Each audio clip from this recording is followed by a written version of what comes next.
좋아하는 방송 1위 감사드리고요. 오자마자 업과 꿀잼 해주신 모든 분들께 감사드립니다. 꿀잼 1위도 감사드리고요. 후원해주신 모든 분께 감사드립니다. 일일이 감사 인사 못 드린 점 죄송하고요. 녹화할게요. 아직 시간이 안 됐나?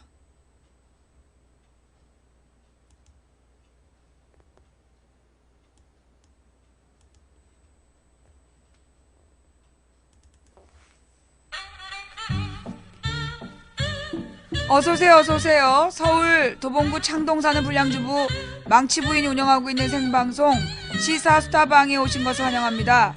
반갑습니다. 감사합니다. 어서오세요. 예, 반갑습니다.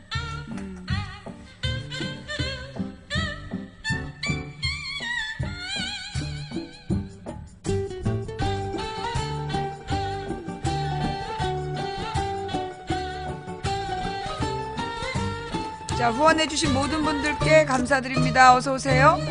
자, 오자마자 업 눌러주신 모든 분들께 감사드리고요. 예, 지금 업 안 누르고 보고 계신 분들은 뭐 믿고 이러실까 싶기도 하고요. 자, 여러분께 다시 한번 공지사항 말씀드립니다.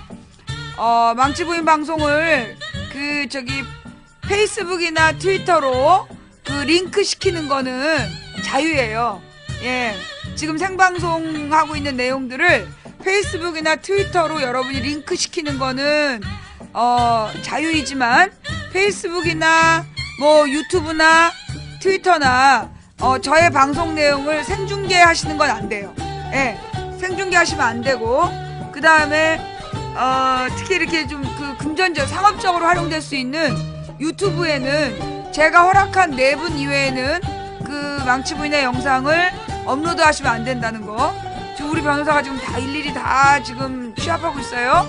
그럼 이제 이분들이 전부 다 고소 대상이 되는 겁니다. 예, 나중에 가서 얘기해도 소용없어요. 근데 이제 우리나라 안에서 해결이 안 되면 이제 미국 쪽에다가 요청을 해야 될 것 같고, 그렇게 되면은 소송비가 우리나라하고는 다르겠죠? 예. 네, 하여간 그래서 유튜브에다가 망치부인 방송을 함부로 올리시면 뭐 조각조각 내갖고 지가 유리한 대로 왜곡 편집해서 하시면 여러 가지 법적 절차의 대상이 된다는 거 알아주시고요. 그리고 이제 저작권 위반으로도 들어갈 거예요.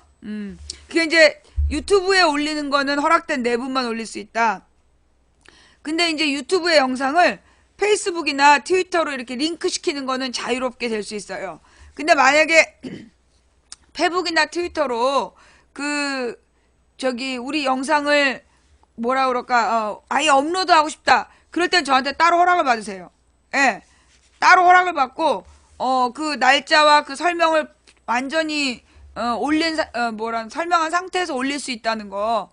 예. 허락 없이 망치분의 영상을, 함부로 업로드 하시면 안 된다. 예. 785명의 꿀잼, 감사드립니다. 네. 자, 어서오세요. 망치부인이고요. 예. 아니, 이 색깔을 보고 가지라 그러면 그거 생명 아니야? 예. 이 색깔 옷을 보고, 이 옷을 보고 가지색이라 그러면 생명이라고.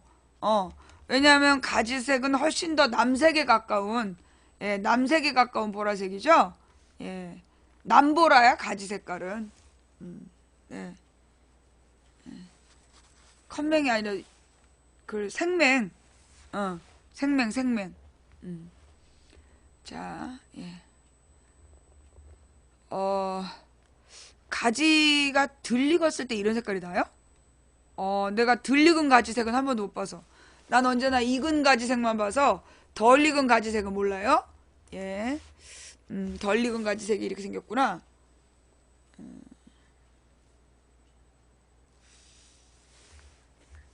자, 어서오세요. 망치부인입니다. 예. 남보라는 배우 아닌가요?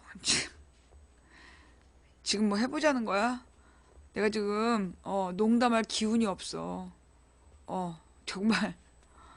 과연 내가 25일까지 살아있을까 싶다. 25일날 촛불 집회 나가야 되는데, 25일까지 살아있을 수 있을까 싶다. 예. 막 오늘 아침에는, 간 때문에 그러는지 막 구역질이 나는 거야. 예, 막 구역질이 나고 지금 눈도 너무 불편하고, 음. 속이 미식미식해. 옛날 간염 걸렸을 때 이랬거든요. 응. 아침에 속이 미식미식할 일이 없는데 아침에 이렇게 속이 막 이렇게 응. 그래서 이게 소금이 부족한 건가? 그래가지고 이제 또 소금도 먹고 그랬잖아. 어. 이거 봐, 또 임신이네. 응. 나중에 속이 울렁거린다면 전부 다 임신이지. 그래, 내가 그렇게 젊어 보인다는 얘기지? 영구블랙이야, 서울여행. 어. 네. 간 때문인 것 같아요. 예. 이게 간이 진짜 안 좋아진 것 같아. 빈혈? 음, 알코올 부족? 아니, 지금 막 농담할 때가 아닌데 사람들이 이제 분위기 파악을 못하는 것 같아. 응. 장염은 아니에요. 막 설사하고 그런 건 아니고, 이렇게 하루 종일 피곤하고, 눈이 특히 안 좋고, 눈이 안 좋고, 그, 쓴물이 올라오고, 응. 그리고 이렇게 저기 뭐야, 속이 미식미식하고, 이건 이제 내가 위장염은 늘 달고 있기 때문에 위장염하고 좀 다른 것 같아요. 이거는, 그래서 지금 계속 어제부터 간 혈자리에다가 계속 지금 뜸을 뜨고 있거든? 예. 좀 나아지겠죠? 그리고 굉장히 춥네? 예. 오늘 많이 추운가 봐요. 어, 비타민 A. 내일 종합 비타민을 먹고 있거든요? 누가 이렇게 그 해외에서 보낸 그 종합 비타민을 먹고 있는데, 그게 더 안 좋은 건가? 이건 내가 볼 때 누적된 피로야. 지금 쉬지 못하고 계속 가다. 그리고 지난주에 좀 방송을 길게 했어. 그죠? 지난주에 막 4시간짜리 방송을 너무 오래 하고, 그리고 이렇게 그 토요일 날 갔다 오고, 그리고 이제 쉬지 못하고 계속 가다 보니까, 이게 이제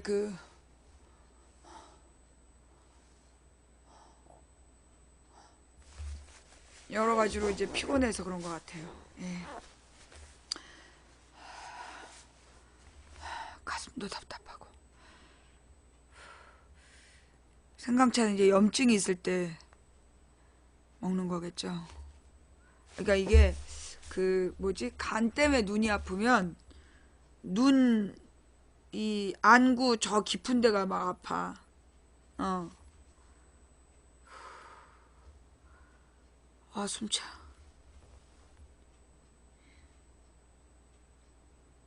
누가 문자를 보냈어. 어. 아프단 얘기를 하지 말라는 거야. 싸구려 대중선동으로 보인다고.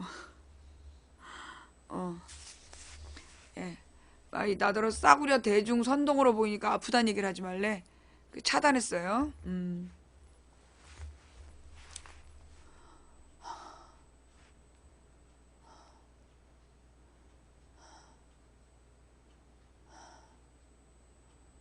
힘들어. 숨이 찬다, 숨이. 그러니까 근데 내가 보니까 내가 지금 힘이 든 거는 그 마음이 힘들어서 그런 것 같아. 예. 언제나 그런 것처럼 언제나처럼 이러다 또 죽 써서 개 주면 어떡하나. 우리들의 이 모습이 그러니까 지난 밤새도록 내가 이제 어저께 그랬잖아요. 예, 내가 어저께 그 탄핵 결정 날 때까지 대선 후보 이야기 하지 말자 그랬는데 어제 이제 그 손석희 뉴스에 안희정이 나와가지고 또 그 논쟁을 한 거야. 그 논쟁을 하고 그걸로 밤새도록 또 난리가 났던 거지. 그걸 보면서 이번에도 실패하나 막 이런 생각이 드니까 더 상태가 안 좋아진 것 같아. 예. 그러니까 내가 이번에도 안 되나 보다. 그런 생각을 하니까 아주 깊은 절망감이, 예, 깊은 절망감이 올라오면서 기운이 확 떨어져 버린 것 같아. 그러니까 이제 마음이 안 좋으니까, 마음이 안 좋아서 에너지가 이제 배터리가 완전히 방전당한 것 같아. 음. 그러니까 우리 이제 사실 사람이 말이에요. 특히 이제 나 같은 사람은 그런 거잖아. 가령 내가 뭐 이걸 통해서 어떤 개인의 일신의 영달, 내가 뭐 이걸 통해서 원하는, 내가 얻는, 어떤 사적인 이익이 있다면, 내가 이 투쟁을 통해서 내가 얻는 어떤 사적인 이익이 있다면, 그걸 위해서라도 하겠지. 근데 이제 사실 나는, 내 나름대로 이게 어떤 신앙의 표현이고, 공의로움을 위해서 한다. 공적인 의로움. 공적인 정의를 위해서 한다라고 생각하면서 나 같은 사람은 산단 말이야. 그러니까 가령 이제 이런 선교사들도 이런 증상을 자주 앓는다 그러더라고. 그러니까 이제 막 되게 자기가 편하게 살 수 있는데 험한 오지에 가서 선교를 하는데 해봤자 소용없다라는 생각이 들 때, 그럴 때 이제 사람이 확 상한되는 거예요. 그래가지고 이제 많은 목회자들도 암에 걸리고, 그러니까 이제 우리의 그 우리 선조들이 옛날에 그 특히 언제 많이 이제 의사라고 그러나? 그 왜 1907년에 헤이그 특사로 갔던 이준 열사가 그 헤이그에 가서 그 어렵게 그 시절에 헤이그까지 가는 게 쉬웠겠냐고. 어렵게 헤이그까지 가가지고 을사조약이 무효라고, 그 을사늑약이라고 얘기를 했는데 아무도 안 들어주는 거야. 그러니까 그 상황에서 너무 절망해가지고 거기서 이준 열사가 죽는 거잖아요. 너무 절망한 나머지 죽는 거야. 이준 열사가. 그리고 이제 많은 이제 목회자들이 그 교회에서 소위 이제 그 장로들이 목회자를 내쫓고 그런 과정, 그러니까는 개척교회 목사들을 장로들이 내쫓는 거야. 좀 아무것도 없는 빈털터리에서 시작을 해가지고 큰 건물을 짓고 수천 명 교회를 만들어 놨는데 그 목사들을 내쫓는 거야. 교인들이. 나중에 이제 이 장로들이 그 부동산에 대한 욕심으로. 그러면 이제 그렇게 쫓겨난 목회자들이 너무나 이제 상실감에 암에 그렇게 많이 걸린다는 거예요. 그래가지고 그 암 걸린 목회자들이 되게 많대. 그러니까 그게 결국은 암의 원인이 스트레스잖아. 그리고 이제 가장 큰 스트레스는 배신감이에요. 예. 이제 집에서 가령 이제 그 IMF 당시에 다시 회복 못한 아빠들의 특징이 뭐냐면 그 너무나 회사를 믿고 너무나 헌신을 해서 자기는 이 명예퇴직의 대상이 아닐 거다 이렇게 믿었던 아빠들이 배신감을 느끼고 그 배신감이 회복이 안 되면 그냥 알코올 중독에 걸리거나 그래서 술에 취해갖고 죽고 막 그랬던 거야. 그러니까 이 배신감이 스트레스의 원인이고 스트레스가 사람을 죽이는 거고, 그러니까 이 스트레스라는 게 결국은 이 절망인 거죠. 그러니까 옛날에 책에도 보면 절망에 이르는 병이라는 게 죽음에 이르는 병이 절망이다. 그러니까 어떤 이제 희망이 없다라는 생각이 들면 사람 죽는 거죠. 그러니까 그게 이제 결국은 철학의 문제인 거야. 그게 이제 어떻게 보면 이 철학의 문제라는 게 이 모든 문제의 키예요. 뭐냐? 예수님이 제자들한테 이제 그런 설교를 해요. 그 씨 뿌리는 사람이 씨를 뿌렸다. 그래서 어떤 씨는 바위 위에 뿌려져서 그 바위에서 그냥 그 씨가 말라서 아예 싹도 못 틔우고 죽고, 그 다음에 어떤 씨는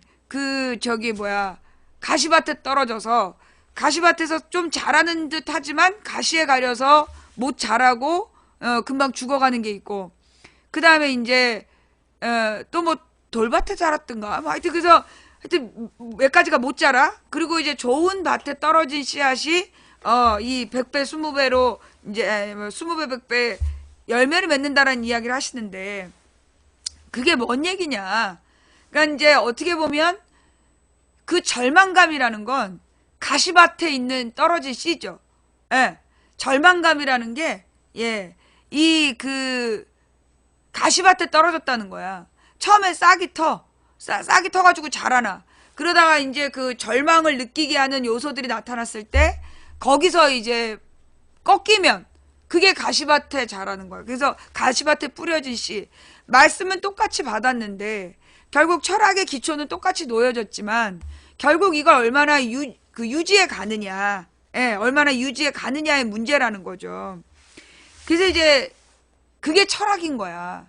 그러니까 이제 소위 예수님이라든가 아니면 그 공부를 많이 한 스님이라든가, 공부를 많이 해서 달관의 경지에 이르는 스님이나 예수님이나 그러니까 위대한 철학자들의 특징은 인간에 대한 어떤 기대가 없는 거잖아요. 성경에 보면 예수님이 진짜 인간에 대한 기대가 없구나. 그게 느껴져. 막 정말 예수님을 엄청 많은 사람들이 따르고 정말 많은 부자들이 그 뭐라 그러나 물질로 후원을 하고 어딜 가나 인기가 막 폭발을 해. 그런데 하는 예수님께서는 누구에게도 의지하지 않으셨어. 사람을 전혀 기대지 않으시는 모습. 그러면서 이제 그렇게 아예 인간에 대한 기대를 접으면서 결국 인간에 대해서 기대하기 때문에 절망한다. 그런 게 아니었겠나. 우리가 이제 제가 이제 계속 지난주부터 했던 이야기 중에 그런 말씀을 드렸잖아요. 결국 인류의 역사는 인간의 그 나약함, 욕심과 공포심이라는 그 겁이 많고 그러면서도 욕심이 많은, 겁과 욕심이 많은 정말 이 찌질한 인간이라는 존재에 대해서 분명히 이해하고 그들을 악용하는, 그걸 이용해서 인간의 나약함을 이용해서 권력을 잡으려는 자들과 인간의 나약함을 이해하고 그들과 맞섰던 그 나약한 인간들을 지키기 위해서 그들에 맞섰던 저항자들의 역사였다라는 말씀을 드렸는데, 그 말씀이 얼마나 많이 내 가슴 속에서 에너지가 되느냐, 이건 것 같아요. 그러니까 이제 결국은 내가 이렇게 이 정도 얘기했으면 알아들었어야지. 내가 이만큼 얘기했으면 알아들었어야지. 라는 마음. 그게 나를 절망하게 했던 것 같아. 이만큼 얘기했으면 알아들어야지. 그러니까 그게 나를 절망하게 한 원인인데, 그러면 결국 내 말이 옳으냐? 내가 틀렸다는 거죠. 교만이야. 고작 10년 떠들어 놓고, 고작 10년 떠들어 놓고, 그걸 알아들었기를 바란다는 건, 그거는 교만이죠. 예. 그러니까 이만큼 설명했으면 이제 좀 알아듣고 정신 차릴 때가 되지 않았냐. 그만큼 당하고도 아직도 정신 못 차렸냐. 그런 마음. 그러면서 내가 이만큼 얘기했으면 알아들었어야지. 내가 이제 2012년에도 그래가지고 이제 방송을 접었었단 말이야. 2012년 1월 15일에 방송을 접을 때 마음이 그랬어.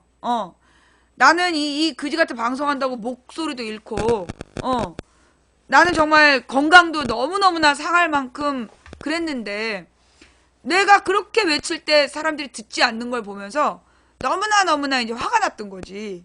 그래갖고 내가, 그래, 니들이 갈 길은 망하는 길이야. 뒤져봐 한번. 그러면서 방송을 접었어. 12년 1월 15일에 이제 그 전당대회 끝나고 나서 방송을 접고 이제 지방으로 도망을 갔죠. 아주 그때 이제 막 굉장히 많은 사람들이 저기 왜 방송을 안 하냐고 나한테 떽떽거리는 거야. 어이가 없었어. 아니, 지네들이 내가 방송하는 거에 대해서 뭘 하라 마라 무슨 자격으로 얘기를 하나. 그리고 지네들이 결국 말을 안 듣고 내가 가야 된다는 이기는 방향을 알려줘도 안 들은 주제들이 도대체 나더러 왜 방송을 하라 그러냐. 그런 생각이 드니까 너무나 화가 났어. 나중에 막 인재근 의원한테까지 사람들이 항의했다는 거야. 망치 방송하게 하라고. 그때 인재근 의원이 초상 치르고 와서 얼마 안 됐을 때였거든. 근데 막 인재근 의원한테 왜 망치가 방송을 안 하냐고 항의를 했대. 그래갖고 인재근 의원님이 상중에 전화를 한 거야. 내가 지금 위로를 받아도 될까 말까인데 내가 전국에서 네가 방송 안 한다고 항의 전화 받아야 되겠니? 이러는 거야. 그리고 내가 너무 미안하고 죄송하고, 그리고 이제 아예 그냥 그래서 전화기도 꺼놓고 친구네 집으로 놀러 갔어.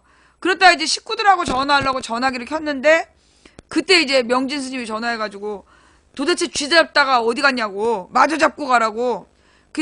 내가 도망갈 곳은 없구나, 막 이러면서 되게 절망감 속에 돌아와가지고, 방송을 다시 하는데, 별로 기쁜 마음으로 안 했던 것 같아. 기쁜 마음으로 안 하고 내가 뭐하러 이걸 하나 하면 뭐하나 듣지도 않는데 그러면서 이제 내가 아주 시니컬하게 이제 그냥 아주 형식적으로 그냥 2시간 방송해 놓고 일주일 동안 그냥 걸어놓겠다고 그러고 있는데 이제 하나님께서 3일째 되는 날 왜 그러냐 그러는 거야. 그래서 아니 내가 왜 이 방송을 해야 되냐 해봤자 듣지도 않는데 다들 지멋대로 듣고 지가 듣고 싶은 것만 듣는데 저 인간들을 위해서 내가 왜 이걸 해야 되냐고 막 고래고래 소리를 지르면서 막 신경질 냈어. 그러니까 하나님이 네 말 듣고 내 말 들었으면 예수가 2000년 전에 뭐 바뀌었겠냐? 그래서 딱 송강호 버전으로 얘기를 하시는 거야. 그래 맞아. 이까짓 거 얘기한다고 들었으면 그 많은 애국자들 선지자들이 왜 죽었겠어. 그러면서 이제 털털 털고 이제 방송을 시작을 했는데 내가 12년 1월 15일에 한명숙을 당대표로 밀면 총선 지고 대선 진다.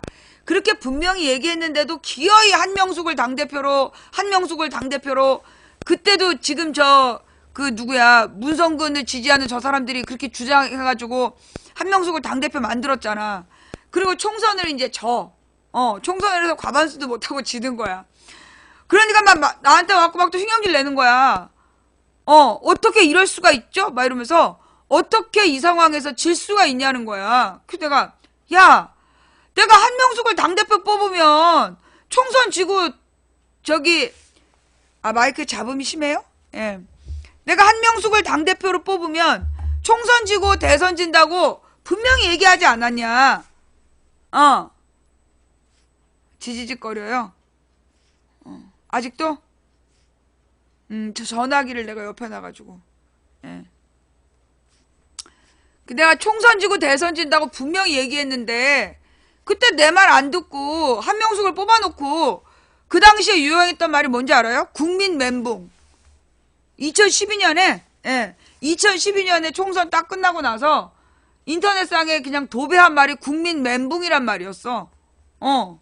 내가 어이가 없어가지고 아니 내가 이럴 거라고 분명히 얘기했는데 왜 그때는 안 듣고 나서 이제 와서 멘붕이라고 그러냐. 그래서 내가 이제 2012년에 대통령 선거도 질 거다. 그때 2012년에 문재인으로 가면 대통령 진다. 분명히 얘기를 했는데도 못 들은 척. 아주 못 들은 척 하면서 문재인으로 가는 거야. 밀어붙이는 거야. 그래서 똑 떨어졌잖아. 그리고 이제 떨어지니까 부정선거라고 또 지랄 연병을 하더라고. 그래서 내가 이제 그래서 내가 이제 드는 거는, 그게 인간의 모습이야. 이게 우리의 수준인 거야. 뭐, 안희정이 했던 말을, 나는 그냥 그게 지나가는 농담인 줄 알았더니 농담이 아니었더만, 농담이 아니라, 민주주의에 대한 철학적인 얘기를 했던 거더만, 어제 이제 손석희에 나와서 얘기를 하는데, 민주주의의 철학에 대한 이야기를 한 거였어. 그래서, 결국 민주주의의 그것도 철학도 아니야. 솔루션. 계속 안희정이가 처음부터 끝까지 주장하는 게 그거 아니야. 민주주의적으로 풀어야 된다. 그래서 솔루션은 민주주의다. 그 얘기를 하는 거 아니야. 그러니까 결국은 이게 농담 삼아 했던 얘기가 아니라 진심을 얘기한 거였고 그 핵심 내용이 뭐냐면 결국 민주주의는 해결 방법이다. 민주주의적인 해결을 하려면 상대방이 얘기하는 걸 인정해 주는 거다. 그래, 네가 선의로 그랬다라고 내가 인정해 주겠다. 그리고 나서 그러면 너의 선이라고 인정한 상태에서 어떻게 풀어갈까라고 얘기하면서 바로 잡아야 된다는 그 다음 이야기를 하고 있는 건데 이 앞부분을 가지고 이제 계속 걸고 넘어지는 거야. 그 얘기를 하는 거야. 결국은 그래, 알았어. 여러분 뭐라 했어요? 제가 이제까지 그러니까 이번에 부산대에서 안희정이 했던 말을 갖고 시비를 거는 건 내가 박사모가 주장하는 것도 주장할 수 있어야 민주주의다. 내가 뭐라 했어? 박근혜 탄핵에 반대하는 사람도 자기 주장을 할 수 있어야 민주주의고 이석기를 석방하라고 주장하는 사람들도 자기 주장을 할 수 있어야 민주주의다. 그 얘기를 내가 여러 번 했잖아요. 이해해요? 내가 박근혜 탄핵 반대를 외치는 사람들도 자유롭게 자기 주장을 할 수 있어야 그게 민주주의고, 우리가 다수가 박근혜 탄핵을 외치지만 소수일지라도 탄핵 반대하는 목소리도 보장되는 게 민주주의다. 또 소수일지라도 이석기를 석방하라고 외치는 사람들도 자기 주장을 할 수 있어야 민주주의다. 그들의 주장을 그래 라고 인정해주고 그리고 난 다음에 해결책을 찾아야 되는 거다. 내가 그 얘기를 했잖아요. 그 말 이해가 되지? 보니까 안희정 했던 말도 그 내용이야. 안희정이 얘기했던 것도 4대강 문제라든가 박근혜나 이명박이 주장하는 대로 그래 니들의 선한 뜻이라고 인정해주겠다. 자, 그런데 너네들이 지금 재단이나 4대강이나 이러이러한 거를 그러면 어떻게 4대강으로 물을 깨끗이 할 거니? 라고 물었을 때 그들은 대책이 없다. 그 재단으로 어떻게 체육진흥을 할 거니? 그들은 대책이 없다. 그렇게 문제를 풀어가야 된다라는 이야기를 했더만. 근데 그걸 못 알아듣고 밤새도록 지랄을 한 거야.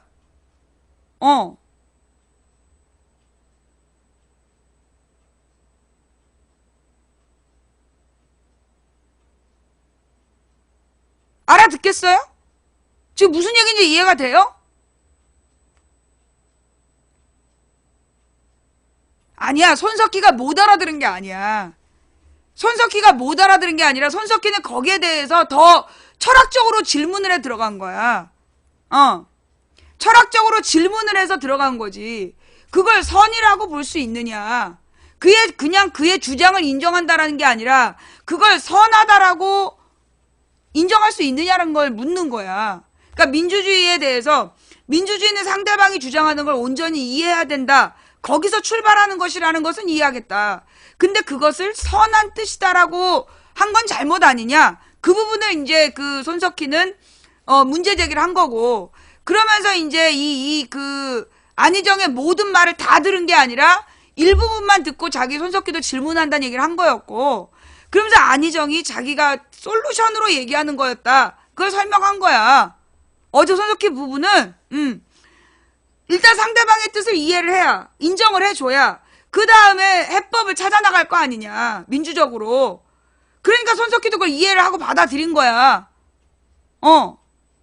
근데 이거는요, 사실 솔직히 여러분 이거 옛날에 손석희의 문재인 나왔을 때, 손석희하고 문재인 기억나죠? 문재인이 나왔을 때도 손석희가 문재인한테 질문을 했어. 근데 문재인이 버벅버벅 됐잖아. 그래서 그날 밤에 난리가 났잖아요. 똑같은 현상이야. 문재인한테 손석희가 질문을 한 거야. 막 이렇게 질문을 하니까 이 문재인 대답을 못하고 버벅버벅 되면서 땀을 쫄쫄 흘린 거야. 그 모습을 보면서 그 도대체 문재인이 말을 왜 제대로 못하느냐, 뜻이 뭐냐 이러면서 난리가 났었어. 그래서 그 다음날 망치 부인이 해설해 준 거 아니야. 그 말 뜻이 지금 박근혜가 물러나면 너가 제일 지지율 높은 거 아니냐. 그러니까는 지금 박근혜를 쫓아내고 나면 네가 지금 제일 유리하니까 지금 주장하는 거 아니냐. 그러니까는 이제 그런 뜻은 아니었다. 그러면 아니 근데 헌법에 그렇게 나와 있다. 60일 안에 대통령 새로 뽑아야 된다고. 그죠? 헌법을 반대하는 거냐? 그러니까 그게 아닌데 내 뜻은 그건 아닌데. 그래서 문고구마 사건 터진 거잖아. 그러니까 이제 그 문재인하고 손석희는 문재인한테도 그렇게 물고 늘어졌고, 손석희는 안희정한테도 물고 늘어지는 거야. 그러면서 이 안희정이 철학적 담론을 보니까 부산대 학생들한테 민주적 해법에 대한 강의를 했던 모양이더라고. 그러니까 이제 민주주의적인 해결 방법에 대한 강의라는 과정에서 나온 내용이지만 그 담론이라는 것 자체가 맞냐. 그러면서 지금 한간의 의심은 너가 너무나 보수적으로 가려고 하는 거 아니냐라는 의혹을 낳고 있다. 이제 그런 이야기들을 이제 질문을 한 거죠. 근데 이제 내가 어제 느낀 건 안희정 같은 경우는 그 당시에 이제 문재인은 너무 당황했고, 그러니까 문재인의 문제는 임기응변 능력이 떨어지는 거고, 어제 안희정의 모습에서는 뭘 봤냐면, 이제까지 이제 안희정의 단점이 뭐냐, 말을 어렵게 한다. 기억나요? 내가 안희정은 말을 너무 어렵게 한다.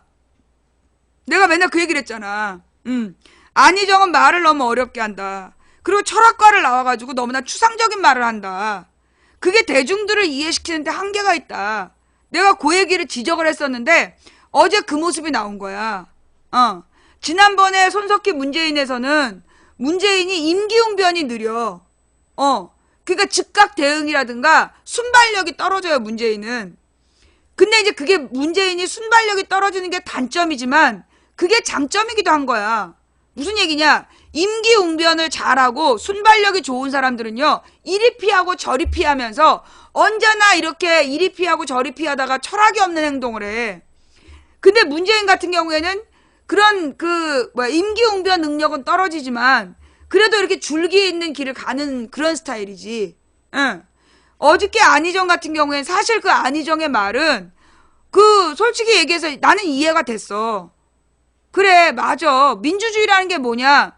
상대방의 그 주장에 대해서 그래, 네가 어떤 좋은 뜻으로 얘기하는지 알겠어 라고 인정해 주는 거에서 시작이 돼야 된다는 거야. 안희정의 주장이 그래, 그 선이라는 게 그래, 너가 어떤 좋은 뜻으로 얘기하는 건지 알겠어. 자, 그런데 가령 K재단 미르재단의 문제는 너무나 무자격자들이 거기다 이 재벌들한테 대가를 주면서 그 돈을 걷어서 그걸로 무슨 문예부응을 하겠다는 거냐. 그 과연 너희들 어떤 계획을 갖고 있었냐. 그렇게 이제 물어보면서 풀어가야 된다는 거죠. 걔네들의 주장을 인정을 해줘야 그 다음에 해결 방법을 찾는다는 거야.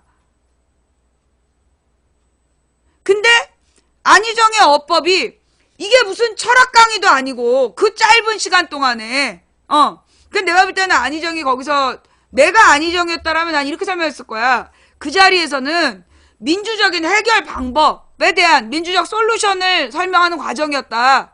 그래서 먼저 민주주의라는 게 뭐냐? 상대방의 존재를 인정해주고 그리고 서로 타협하고 합의하고 토론해 나가면서 해결책을 찾는 거다. 그러니까 상대방을 먼저 부정하기보다는 인정해주고 가야 된다는 뜻에서 나온 말이었지. 그게 박근혜 이명박이 잘했다는 뜻은 아니었다 라고 했으면 됐는데 그렇게 설명 못한 거야. 그렇게 설명 못한 거야. 그건 왜 그럴까? 문재인이나 안희정이나 그 자리에서 얼마나 쫄았겠어. 문재인이가 땀을 쫄쫄 흘리면서 문재인 땀을 쫄쫄 흘리면서 거기서 막 이러면서 그때 여러 명 심장마비 걸릴 뻔했잖아. 저 지금 뭐 하는 짓이야 막 이러면서. 나도 여기 나왔어. 지금 사람이 다 보고 있는데 지금 뭐 하는 짓이야. 안희정도 그랬겠지. 안희정도 당황해서 좀 더 쉽게 설명을 못했겠지. 근데 안희정의 근본적인 문제야. 안희정이 너무 어려서부터 그러니까 소위 이제 안희정 시대에 안희정이란 사람이 그 사회과학을 공부하던 시대의 선배들이 그렇게 말이 굉장히 어려웠어요. 내가 어떻게 아냐면 내가 대학교 1학년 들어갔을 때 이제 바로 나는 이제 88학번 선배들한테 공부를 배우는 그런 그 나이대였는데 좀 이상하게 잘못 풀려갖고 고학번 선배들하고도 얘기를 몇 번 해본 적이 있어. 근데 이게 아주 고학번 선배들의 문제는 말이 너무 어려운 거야. 말투가 이건 한국말이 아니야. 그래서 왜 그러냐 했더니 소위 우리나라에서 70년대 그러니까 70년대에 사회운동을 했던 대학생 선배들 그러니까 소위 이제 그 대학생들 중에 사회운동을 공부했던 사람들은 주로 무슨 책을 봤느냐. 그 당시에는 사회과학이라는 책이 많지 않았던 거야. 그래갖고 이제 그 당시 70년대에 운동권 선배들은 일본에서 들어온 책, 그러니까 일본에서 이렇게 프린트처럼 일본말로 되어 있는 그걸 뭐라 했더라? 팜플렛!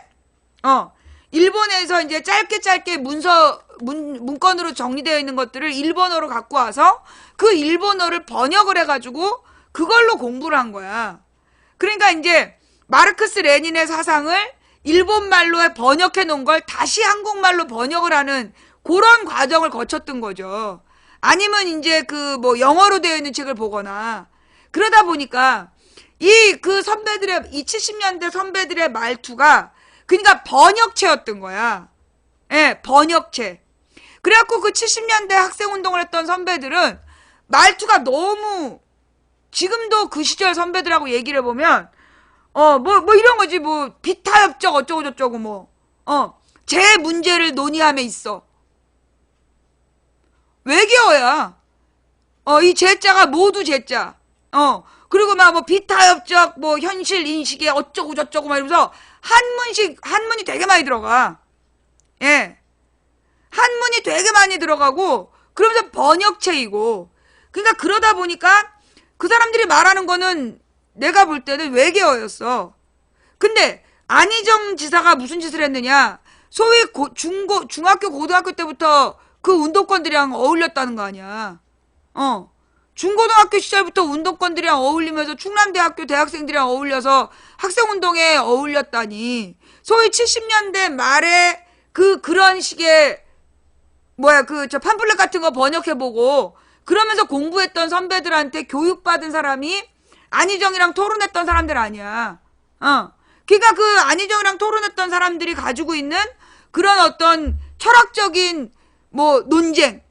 특히 내가 이제 그 옛날에 그 막스 레닌주의자 선배들도 만나보면 주사파 선배들보다 그 막스 레닌파 선배들 말이 더 어려웠어.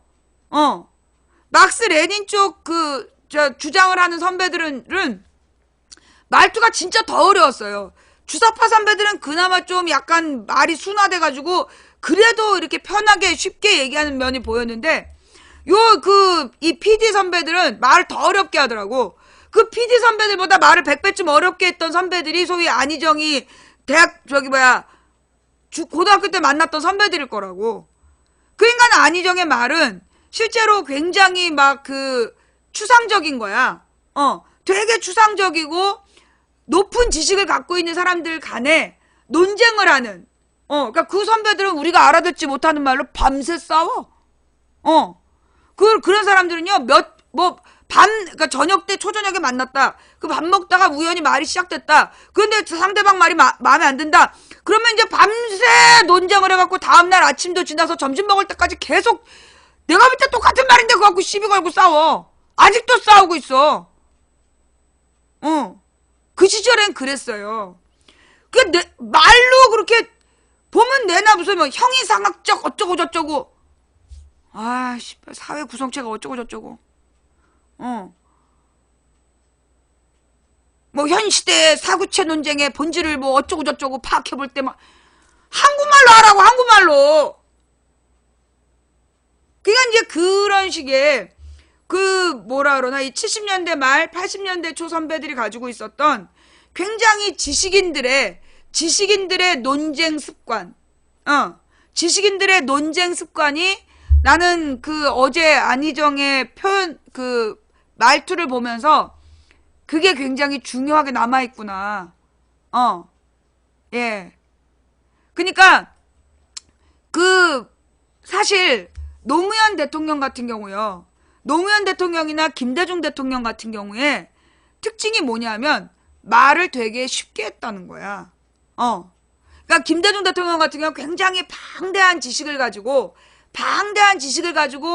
굉장히 이렇게 다양한 이야기들을 밤새도록 얘기할 수 있었다라면 노무현 대통령 같은 경우에는 쓰는 언어가 굉장히 단순해.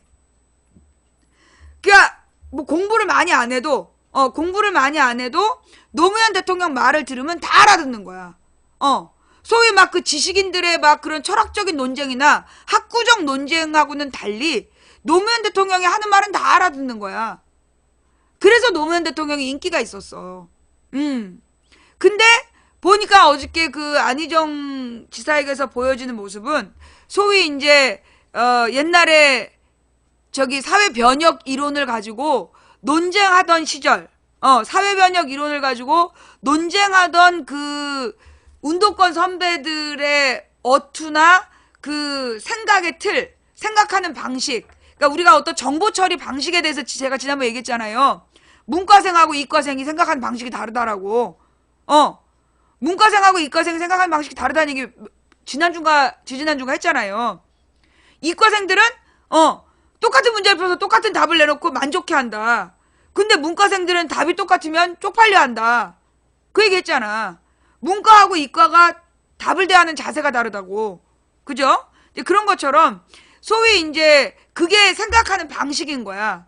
문과생은 최대한 자기만의 독특한 생각으로 답을 찾는 거고, 이과생들은 정답을 찾는 거고. 그런 것처럼 안희정에게서 보여지는 것은 소위 옛날에 운동권 선배들이 가지고 있었던 철학적 담론이라고 그랬어요. 그 당시에는 철학적 담론을 논하던 선배들의 어투가 녹아 나오더라. 그러니까 내가 볼 때 어제 안희정 당황했어. 당황하니까 그게 나온 거야. 내가 처음부터 안희정의 말을 어렵게 한다 그랬잖아. 안희정의 말을 어렵게 한다라고 얘기를 했는데 어쩐지 지난번에 나를 만나서 우리가 방송할 때는 말을 쉽게 하더라고. 이 인간이 그렇게 쉽게 변할 인간이 아닌데. 내 생각에는 이 안희정이 말을 쉽게 할 인간이 아닌데 굉장히 말을 쉽게 하더라고. 그래서 이거는 이 말이라는 건 철학이거든. 자기 철학의 말로 나오는 거야. 이렇게 쉽게 얘기할 리가 없는데 의심의 눈초리를 가졌지. 역시 어제 그 모습이야. 어제 안희정의 본질이 나온 거지. 그러니까는 이제 그렇게 막 머릿속에서 굉장히 막 그렇게 그 개념을 생각하고 그러다 보니까 대중운동이 안 되는 거지. 그러니까 대중운동이 안 되는 거야. 안희정 시대의 운동이 내가 볼 때는 그렇게 대중적인 운동이 아니었던 것 같아. 물론 이제 안희정 시대에 그 가르친 선배들이 나중에 전대협을 만들었지만 사실 전대협이 대중화된 거는 그로부터 3년 뒤거든. 그러니까 너무나 긴장해서 그 자기 철학이 나온 거야. 어려운 말로. 그러니까 그게 안희정의 한계였던 거죠. 그러면 그 말 자체가 잘못된 건 아니야. 말 자체가 잘못된 건 아니야. 다만 그게 대중에게 공감을 못 얻는다는 거죠. 예. 안희정의 말이 대중을 공감시키기에는 한계가 있다. 그러니까 결국은 이제 대중 정치인으로서 사실은 모든 국민들이 공감할 만한 얘기를 해야 돼. 근데 이제 사실 그 안희정 말투에서 이인영 말투를 난 느꼈어. 안희정 말투에서 이인영 말투를 느꼈다고. 이인영 같은 사람들도 소위 이제 그 운동권 선배들이 그런 그렇게 이제 70년대 말 80년대 초 선배들이 가지고 있는 그 말하는 습관. 이게 너무나 이렇게 막 철학적이고 좀 형이상학적인 이야기들을 해. 현실적인 얘기가 아니라. 근데 사실 우리는 현실의 문제거든. 그러니까 망치 부인이 왜 아프리카로 왔느냐. 옛날에 내가 아프리카로 오던 2007년에요. 그 시사 프로가 굉장히 많았어요. 뭐 추정 60분, 뭐 2580, 그 밖에도 아주 굉장히 다양한 그 뭐 100분 토론, 뭐 시선 집중, 모든 프로들이 되게 대중적이면서도 사람들이 굉장히 관심을 갖는 시사 프로그램들 되게 많았어. 수준 높은. 정말 질적으로 훌륭한 시사 프로들이 많았는데 그 질적으로 훌륭한 시사 프로그램들의 문제가 뭐냐면 일반 대중들은 안 본다는 거야.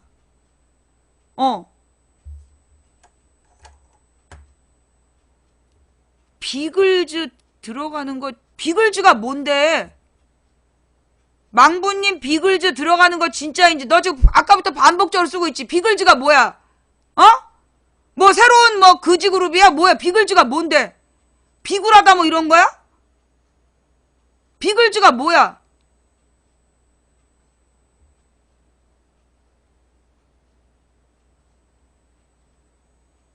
뭐?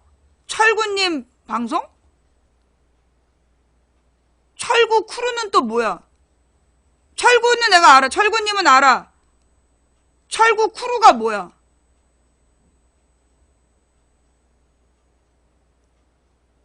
철구님의 방송 콘텐츠야? 나한테 공식적으로 철구님이 어떤 방송을 하자고 제안한 적은 없어요. 예. 그게 무슨 철구님의 방송이야? 미안해요.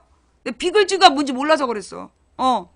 나 철구님이랑 나는 합방을 할 의지가 있는데 아직 구체적으로 논의한 바 없어요. 공식적으로. 그리고 지금 너 철구님 팬 맞아? 철구님이 너가 지금 와가지고 망치부인한테 이렇게 망치부인 심각한 얘기하는데 쓸데없는 얘기하는 거 철구님이 시켰어? 어?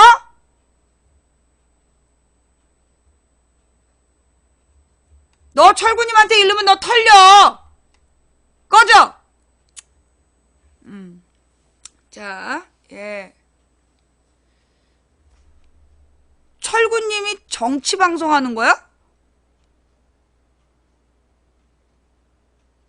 철구님이 나랑 정치 대전을 한다 그랬다고? 그게 무슨 얘기야? 정치적인 문제로 나랑 방송을 하겠다 그랬다고? 이건 뭔 개소리야?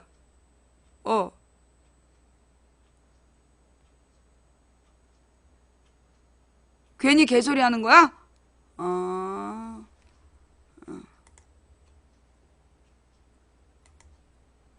너 국정원이지? 꺼져. 자, 쟤네들이 지금 철구님이랑 나랑 방송할까봐, 왜? 철구님을 팔아서 그동안에, 철구님을 팔아가지고 그동안에 철구님 팬들을 이용해서 팬인 척 하면서 그동안 국정원에서 장사를 많이 했거든. 근데 망치부인하고 철구님이 만나서 철구님 팬들이 망치에 대한 오해를 풀면 그것이 갖는 시너지 효과가 두렵지. 그러니까 지금부터 일부러 기분 나쁘게 해가지고 지금부터 일부러 망치부인이 기분 나빠서 방송 못하게 하려고 시비 거는 거지? 그지? 그래서 내가 꼭 방송을 해야 되겠어. 철구님이랑 방송을 꼭 해야 되겠어. 알았어?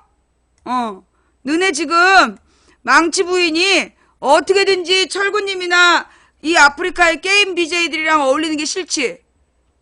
게임하는 애들한테는 계속 욕이나 하게 하고 악플이나 달게 하고 막 그 악플러로 키우고 싶은데 망치부인이 철구님 방에 팬들을 만나서 새로운 세상을 열까봐 지금 두려운 거지? 내가 꼭 만나야 되겠다 그래서 쌍무시키더라. 자, 근데 솔직히 걱정은 돼. 괜히 철구님이 그동안에 사실은 철구님이 그동안 내가 왜 철구님이랑 방송을 하겠다 그러냐. 그동안 철구님이 몇 번 당했어. 언론에서도 까이고 막 대중적인 비난을 받고 심지어 방송통신위원회인가 여기서도 막 소환당하고 그랬어. 그런데 그 철구님이 그런 일을 당할 때마다 무슨 일이 있었냐면 내가 한 방 터트리면 내가 시사적으로 그 박근혜한테 엿을 먹이면 내가 박근혜 쪽에 빅엿을 먹이면 철구님이 당했어. 그동안 몇 년 동안. 예. 항상 그랬어요. 그러니까는 이 철구님이 당할 때마다 내가 뭔가 빅엿을 박근혜한테 먹이면 그 다음에 철구님이 당하는 거야. 최군도 마찬가지고. 내가 황교안 미필이라는 문제를 계속 지적하니까 최군 군대 가라 이거 운동한 거 아니야 이 새끼들이. 그러니까 아프리카의 BJ들을 일부러 그래서 공격을 하는 거야. 내가 뭔가 한 방을 터트리면 그 다음에 아프리카에 나를 건드리면 티가 나잖아. 정치적으로 외압을 했다는 티가 나니까 아프리카에서 제일 잘 나가는 방송들을 괴롭히는 거야. 그래서 매번 철구님을 그렇게 괴롭혔던 거야.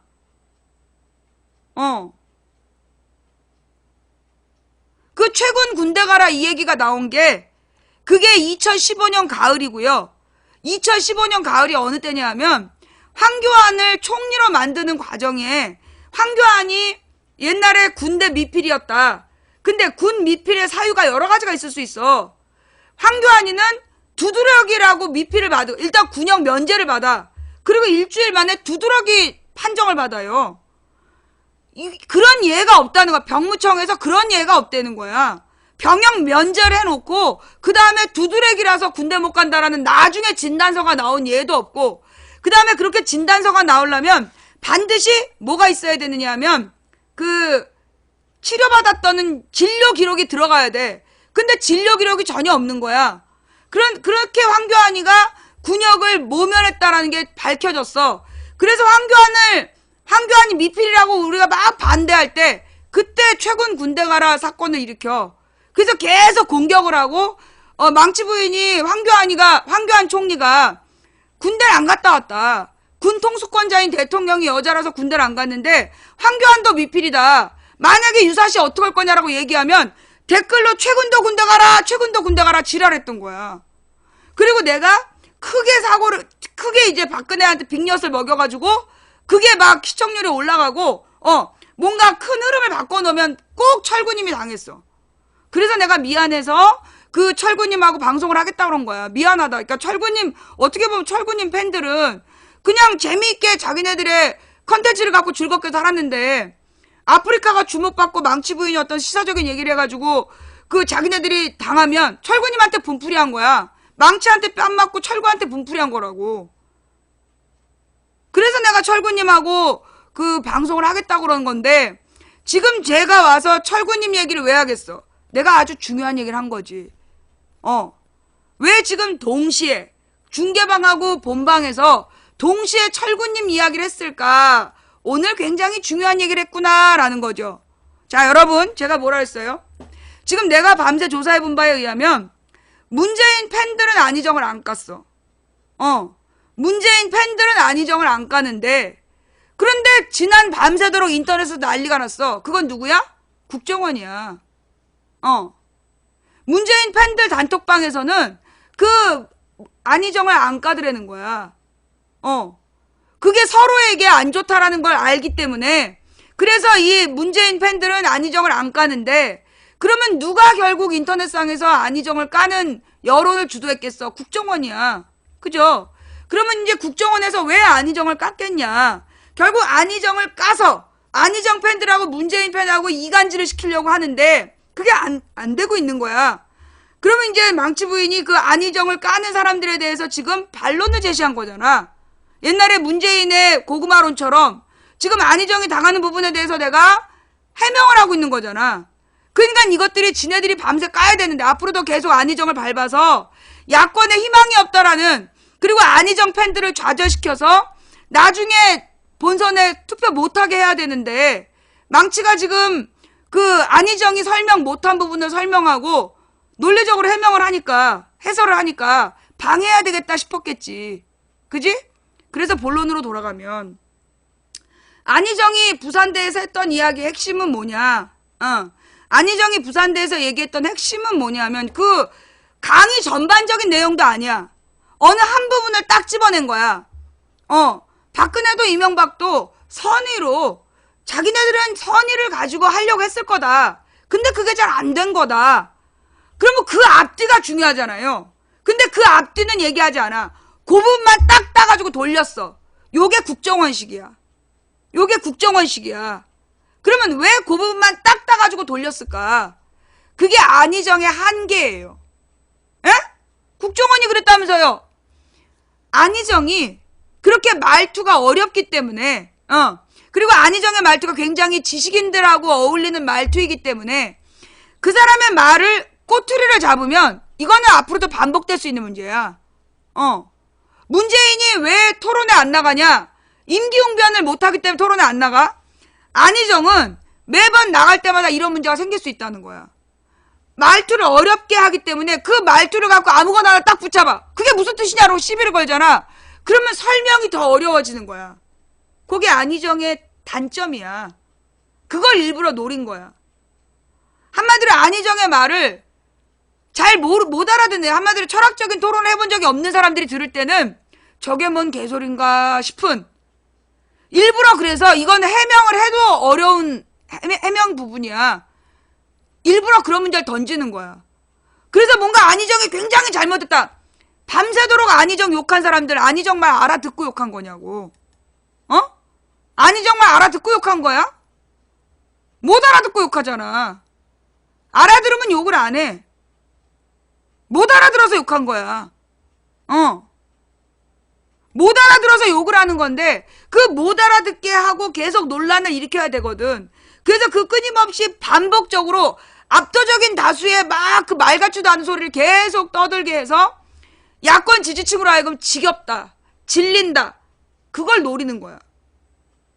내가 아까 맨 처음에 얘기의 시작이 그거였어. 내가 왜 아픈가? 절망 때문이다. 왜 절망했냐? 이놈의 인간들은 아무리 설명해도 못 알아듣는다. 그만큼 설명했으면 멈춰야 되는데 멈추지 않고 계속 지랄을 한다.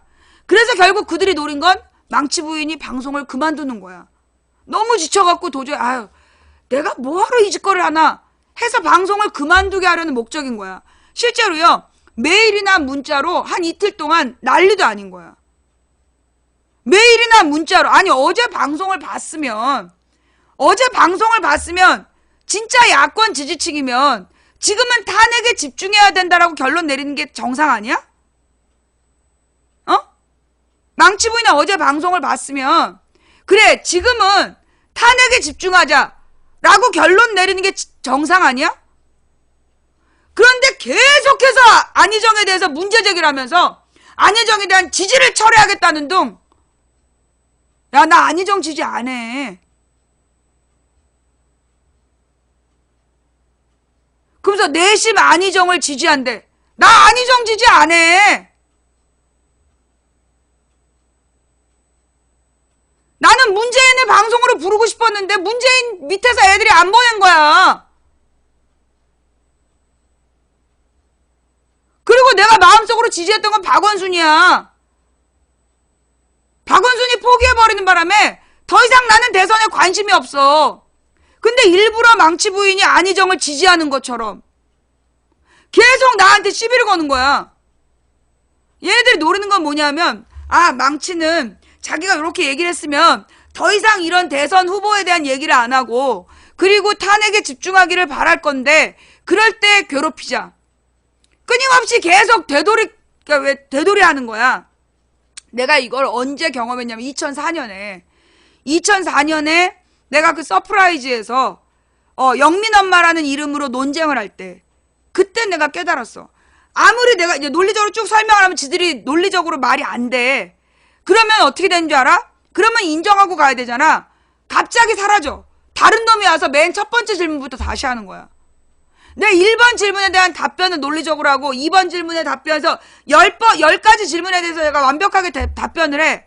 그러면 10가지 질문을 한 놈이 고맙다. 설명해줘서 고맙다 그래야 되잖아. 아무 말 없이 싸가지 없이 싹 나가. 그때 노무현을 지지한다는 것들이 그랬어. 그러면 다시 또 노무현을 지지한다는 노무현을 상징하는 어떤 말을 달고 들어와가지고 또 1번부터 질문해. 내가 그거를 1600명하고 싸웠다니까. 그래서 내가 깨달은 거야. 아, 얘네들이 노리는 건 끊임없이 반복적인 이야기를 해서 지치는 걸 바라는구나. 지치길 바라는구나. 그 내가 그때 결심했지.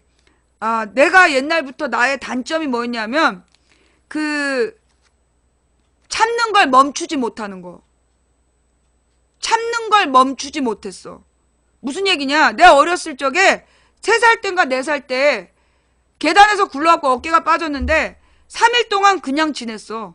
어깨가 빠진 채로. 울지도 않고. 그리고 우리 엄마가 몰랐대잖아. 어깨가 빠진지. 근데 우리 아빠가 그때 이제 일주일에 한 번씩 집에 들어오실 때였는데 직장을 지방에서 다니시기 때문에 들어와서 보니까 애가 팔 한쪽을 못 쓰더래. 그리고 너 팔 들어봐라. 그러니까 못 들더래. 그래서 병원을 갔더니 이 쇄골이 어깨가 빠져가지고 이 완전 이제 그 가래토시라 그러죠. 여기 막 염증이 나가지고 고름을 막 한참을 빼냈다는 거야. 그 지경이 될 때까지 나는 아프다는 얘기를 안 했던 그런 아이였던 거지. 그러니까 내가 이제 나의 상징이 우리 집에서는 우리 아버지는 나를 미련하다고 그랬어. 그리고 내가 굉장히 기분 나빴거든. 미련하다는 말은 멍청하다는 뜻이라고 난 이해를 했으니까. 나중에 우리 아빠가 돌아가시기 전에 미련하다라고 얘기했던 건 네가 너무나 인내심이 강해서 너무나 인내심이 강해서 너를 보면 정말 강인한 아이구나라는 느낌이 들어서 그렇게 얘기했던 거다. 그건 칭찬이었다라고 얘기를 아빠가 돌아가시기 전에 그 얘기를 하셨어. 나는 평생 그 말 때문에 상처가 됐는데 그러니까 나는 그 포기하기를 내가 절망하길 바라면서 양쪽으로 밀어붙일 때 그때 내가 강해져. 내가 2004년에 서프라이즈에서 그렇게 싸웠고 그 다음에 언제 이번에 그 16년에 작년에 마지막 3일 동안 완전 금식할 때 100일 동안은 저녁만 금식을 하다가 마지막 3일 동안은 내가 아무것도 안 먹고 물만 마시면서 금식을 했잖아. 그런데 그때 언론에서 난리도 아니었어. 새누리당이 190에서 220석 간다. 손석희 뉴스에서도 그렇게 나왔어. 예. 아니요. 서프라이즈라는 그 게시판이 있었어. 옛날에 그 사회 문제를 다루던 게시판. 그러니까 이제 그 당시에 막 그 팟캐스트 지지자들하고 언론에서 동시에 막 물량 공세로 무지막지하게 막 쏟아냈잖아. 작년 봄 기억나죠? 그때 내가 어떻게 했어? 그럴수록 기도했잖아. 그럴수록 기도하고 그럴수록 방향을 잃지 않고 니들이 뭐라고 그러든 하나님이 우리가 승리한다고 했다. 그러니까 나는 승리를 믿고 갈 거다. 그러면서 갔잖아.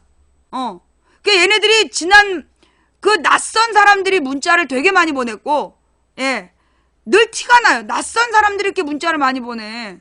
메일이나 문자로 엄청 많이 문제를 네가 아무리 얘기를 해도 우리는 계속 이렇게 깽판 칠 거야.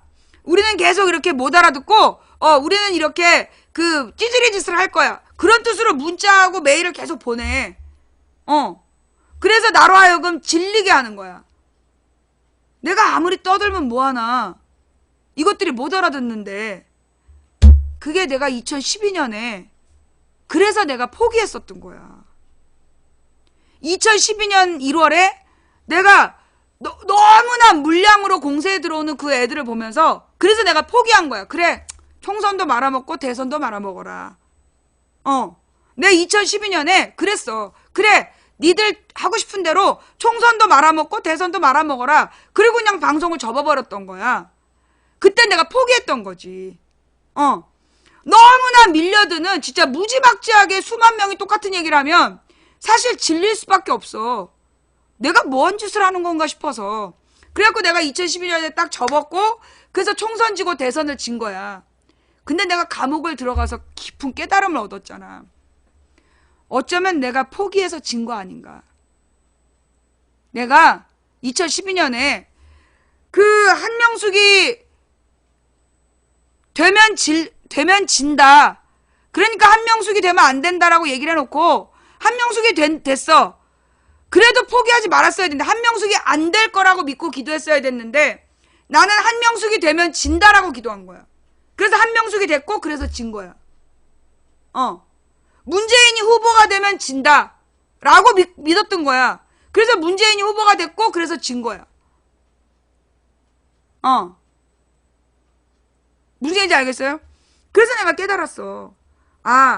그 절망감 때문에 내가 포기하고 그래 니들 멋대로 해서 한번 말아 먹어봐라. 그런 마음이 내가 들었기 때문에 그때 졌던 거야.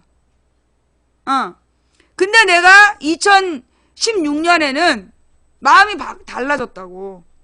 내가 그 2012년에는 정말 그렇게 물량 공세로 개 난장질을 피우면 포기를 했어.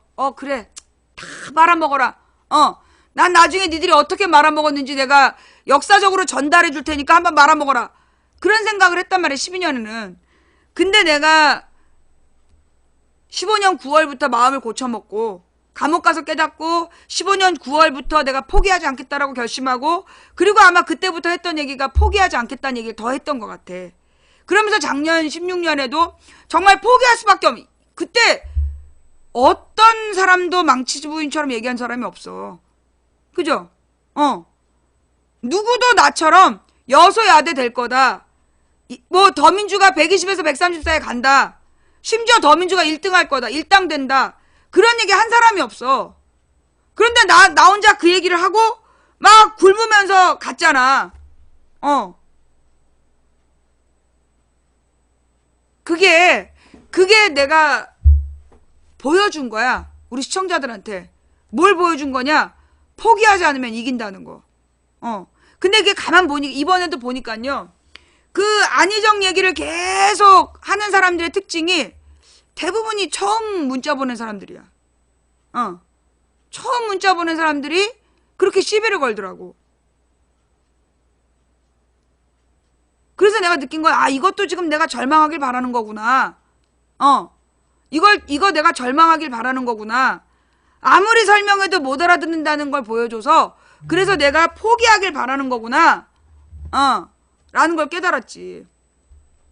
근데 그러면 그 국민들만 잘못한 거고 국민들 저 덩다리들만 잘못한 거고 문재인은 잘못이 없냐? 아니 안희정은 잘못이 없냐? 안희정이 잘못이 있어. 안희정 잘못은 뭐냐면 안희정이 너무 말을 어렵게 해. 옛날에 그 운동권 선배들이랑 어울리면서 사실은 언어라는 게 그 청소년기에 형성이 돼요. 근데 안희정은 그 청소년기에 그 운동권 선배들이랑 그 막스 레닌주의나 이런 내용들을 읽고 토론하고 그랬던 거 아니야. 그러니까 말투가 얼마나 어려워졌겠어. 그러니까 그 사람이 그렇게 평생을 지금 50살까지 살아온 거 아니야. 50몇 살까지. 그러니까 말투가 너무 어려운 거지. 말투가 너무 어려워서 결국 사고가 난 거야. 그러니까 미디어 오늘에서 난 제목만 봤지만 그런 얘기를 했더만 안희정의 중도 노선과 추상적 논법이 시험대에 올랐다.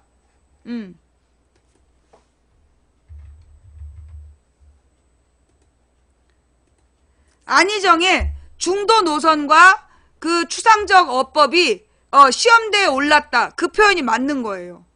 예.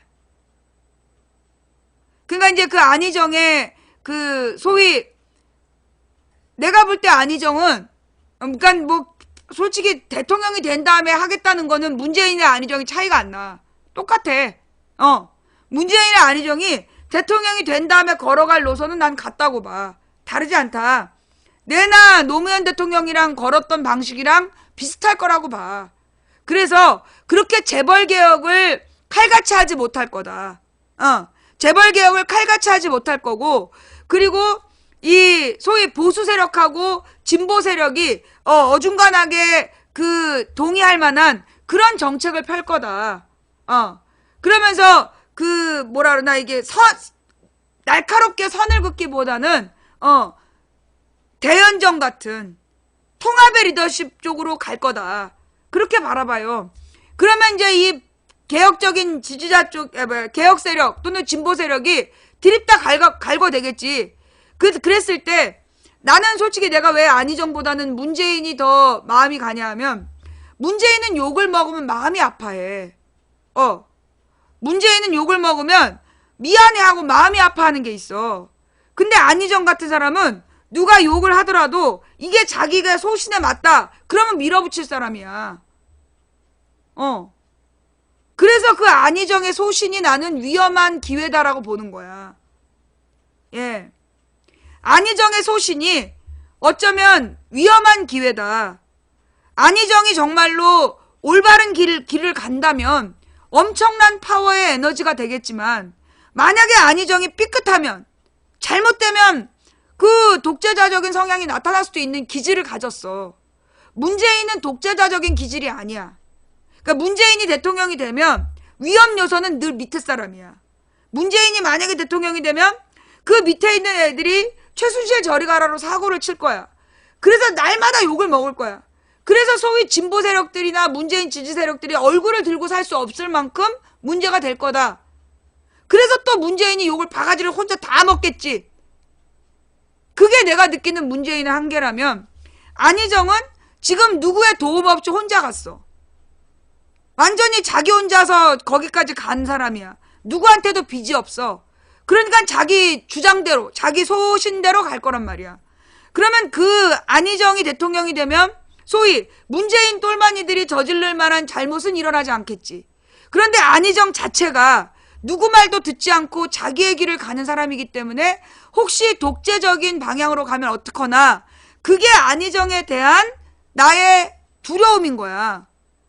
그러면 안희정이 어제 한 말은 그 나의 두려움에 대한 답변인 거야. 나는 누구의 말이든, 안희정은 자기는 누구의 말이든 그의 선한 뜻을 인정한다. 그 얘기를 하는 거야. 그리고 나서 해법을 갖고 있느냐, 그 해법을 가지고 토론하자. 그래서 풀어가겠다는 뜻이야. 그걸 민주주의라고 설명한 거예요. 이게 무슨 얘기인지 알겠어? 내가 안희정한테 갖고 있는 두려움이, 이 사람은 아무의 도움도 받지 않고 저기까지 갔기 때문에 자기 소신대로 밀어붙이면 혹시 박정희처럼 뭐 박정희, 안희정 이름이 완전히 반대잖아. 박정희, 안희정. 그러니까 이게 박정희 같은 그런 혼자 독고다이식, 옛날 말로 독고다이식, 한마디로 독재적인 어떤 기질이 나타나면 어떡하지? 그게 나를 가장 두렵게 했던 부분이야. 그런데 안희정이 그 부분에 대한 나의 그 공포에 대해서 자기 나름대로의 나는 해명을 한 거라고 봐. 나를 대상으로 한 게 아니라 민주주의에 대한 자기 철학을 설명한 거지. 민주주의라는 건 누가 얘기하든 상대방의 뜻을 선하다라고 인정해주는 데에서 시작해야 된다. 그래야 그 다음에 해법을 찾아나갈 수 있다. 더 빨리 문제를 해결하는 방법이다. 예. 그런 얘기를 한 거야. 그런데 그 설명이 손석희의 이 철학적 담론이 더해지면서 너무 더 추상적으로 가버린 거야. 너무 추상적으로 가버린 거야. 그러니까 내가 볼 때는 이 손석희가 문재인이나 안희정한테 더 세게 밀어붙인 것 같아. 그러니까 문재인 때도 기억나죠? 문재인 지지자들이 손석희 욕 쌍욕했던 거. 기억나죠? 그러니까 문재인이 손석희의 질문에 답을 못했어. 땀을 줄줄 흘리면서 막 이러면서 한동안 긴 침묵이 진행됐단 말이야. 그래가지고 그냥 손석희가 얼마나 욕을 먹었는지 몰라. 근데 어저께 손석희는 안희정한테도 그렇게 무섭게 대했어. 너가 철학적 담론을 이야기해? 좋아. 그러면 내가 너에게 철학적으로 묻겠어. 그래서 철학적인 질문을 던진 거야. 그래서 둘이서 철학적인 담론을 주고받은 거야. 근데 우리 같은 민간인 대중이 볼 때는 요새 개 풀 뜯어먹는 소리하고 자빠졌나 싶은 거지.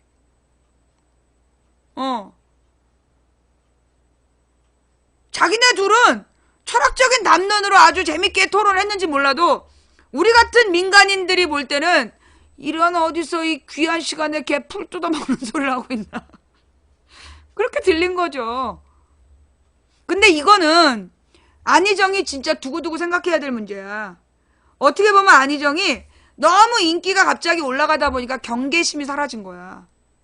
안희정 지지율이 파죽지세로 올라가다 보니까 지금 문재인하고 지지율이 10% 차이도 안 나. 그러니까 안희정이 경계심이 풀어졌어. 그동안에는 말을 쉽게 하고 천천히 하고 그래서 사람들이 이해할 만한 수준으로 왠지 이 인간이 절대 그렇게 말을 쉽게 하는 인간이 아닌데 말을 막 쉽게 하더라고. 그래서 저 인간이 그동안 4년 동안에 많이 변한 건가 싶은데 내가 의심을 하고 있었거든. 역시나 긴장감이 풀어지니까 본질이 나온 거야. 말 어렵게 하는 거. 긴장감이 딱 떨어지니까 말을 어렵게 한 거야. 본질적으로 아무 생각 없이. 그 대학생들이니까 부산대 대학생들이니까 대학생 수준에 맞게 말 어렵게 한 거야. 그거를 딱 연합뉴스에서 잡은 거지. 그래서 초장에 아예 처음부터 비판적으로 보게끔 기사를 쓴 거죠. 연합뉴스 기자가 바보였거나 의도적으로 안희정의 말뜻을 곡해하려고 했거나 둘 중 하나야. 그래서 결국 그 연합뉴스에서 그 본뜻이 그런 게 아니었다라고 그 기사는 수정이 돼. 기사는 수정이 됐지만 어쨌거나 안희정에 대한 의혹, 사실은 안희정한테 미안한 건 안희정에 대한 모든 의혹은 나의 한마디에서 시작됐어. 안희정이 명바탕가? 내가 안희정이 명바탕가라는 그 의혹을 던졌기 때문에 그 뒤로 안희정에 대해서 사람들이 전부 다 의심을 하면서 보는 거야. 그리고 얘가 너무 인기가 빨리 올라가거든. 아니 이게 인기가 해도 너무 빨리 올라가. 5년 동안 쌓은 문재인의 지지율이 있는데 아니 너무 빨리 올라가는 거야. 그러니까 이게 안희정에 대해서 사람들이 이거 너무나 종편에서 띄워주는 거 아니냐? 의심이 생기고 미안하다는 생각이 들어. 근데 나는 솔직히 그 당시 그 말을 했던 이유가 뭐냐면 안희정이 너무 빨리 올라가면 위험하다고 봤어. 어렵게 천천히 올라가는 모습을 보여줘야지 너무 쉽게 올라가는 모습을 보여주면 이게 스릴이 없다. 그 스릴이 없기 때문에 나는 속도 조절이 좀 필요하다. 그래서 내가 한마디를 친 거였어. 명바탕가? 그래서 나는 철저히 검증함. 내가 두 가지 의미에서 하나는 너무 빨리 올라가면 안 된다. 두 번째는 검증하면서 가자. 내 고민. 이 사람 진짜 믿을 만한 사람이냐. 내가 문재인은 오랫동안 지켜봤는데 좀 답답해서 그렇지 나쁜 놈은 아니다. 내가 문재인은 오랫동안 지켜봤는데 이 사람은 좀 답답하고 느려. 빠릿빠릿하지 않고 임기응변이 느리기 때문에 순발력이 떨어지기 때문에 아주 그냥 속에서 그냥 천불이 나. 그래도 결정적으로 잘못된 길을 갈 사람은 아니다. 그게 내가 문재인에 대한 생각이라면 안희정은 지금 검증이 안 됐어. 그래서 나는 안희정에 대해서 검증하면서 가야 된다. 그런 생각을 한 거예요. 그래서 검증을 하랬더니 씨발 욕만 하고 앉아가지고 말귀도 못 알아들으면서 욕들은 또 어찌나 하는지. 안희정이 뭔 말을 했는지 알아듣지도 못하면서 지지를 철회해. 왜? 내가 안희정 지지하랬니? 나한테 안희정 지지 철회한다는 얘기를 뭐하러 하냐고. 지지를 철회하든가 말든가. 솔직히 내가 볼 때는 안희정이나 문재인이랑 똑같다니까. 니네가 문재인에 대한 지지를 철회하든 안희정에 대한 지지를 철회하든 나는 상관이 없어. 어차피 내가 볼 땐 가진 것들의 장난이야. 나는 투표권이 없다고. 지네들 투표권 있다고 나한테 재는 거야 지금?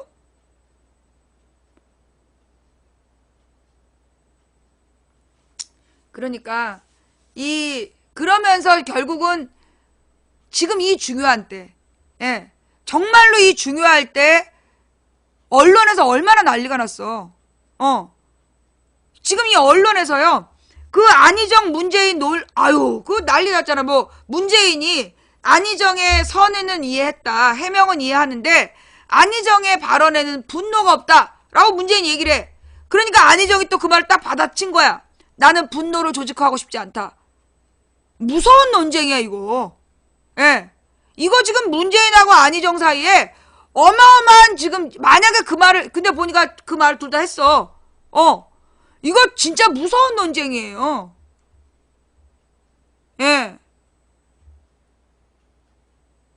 그래서 내가 하고 싶은 얘기는 뭐냐. 문재인과 안희정의 논쟁은 26일부터 하자고. 응? 문재인과 안희정 논쟁은 탄핵 결정된 다음에 하자고. 좋아.